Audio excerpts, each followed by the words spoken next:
Hello, welcome back to the Knitting Lab. Right now I'm going to show you how to do my favorite cast on, which is the long tail cast on.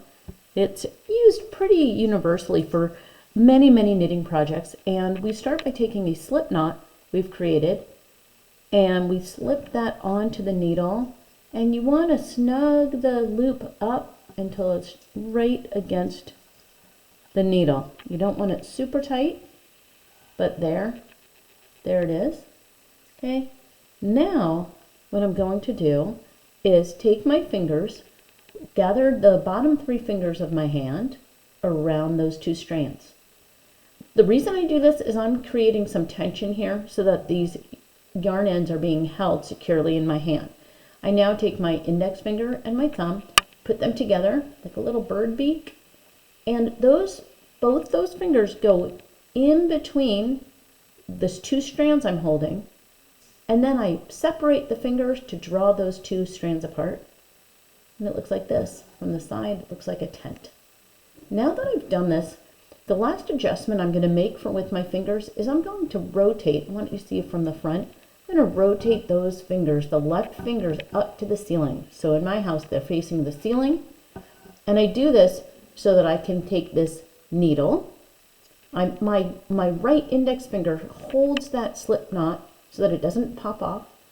And now the needle goes from the bottom up to the right of the strand on my index finger, and it brings it through that loop. I'm going to do that again. Needle goes up, grabs that strand, and brings it through the loop. I'm going to rotate my thumb. The strand on my thumb, it goes under there. I'm going to do that again. I'm going into the strand on my thumb. This creates a loop on my thumb. I grab that yarn and I bring it through the loop I've created. Now I'm going to do it and rotate my thumb a little bit. I go up, grab, and my thumb is going to reach over and put the loop over that needle. Let's try that again.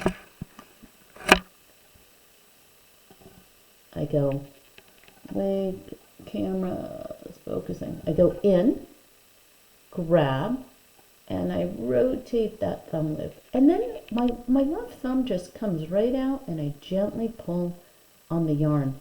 And when I pull on the yarn, it brings the edges of the cast on right up against the needle.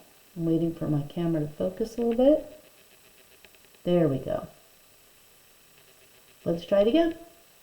What you'll notice with this cast on is the stitches are on the needle and there's this ridge at the bottom, because what we're doing is we're actually putting stitches on the needle and we're knitting the bottom at the same time. It's a really stable cast on, and it's an easier cast on to knit from, especially when you're just learning.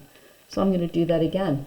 My fingers grab both strands, my pointer and my thumb go in between those 2, separate, rotate, and now I go from the bottom up, grab, and under. And that's how you do the long tail cast on. Practice.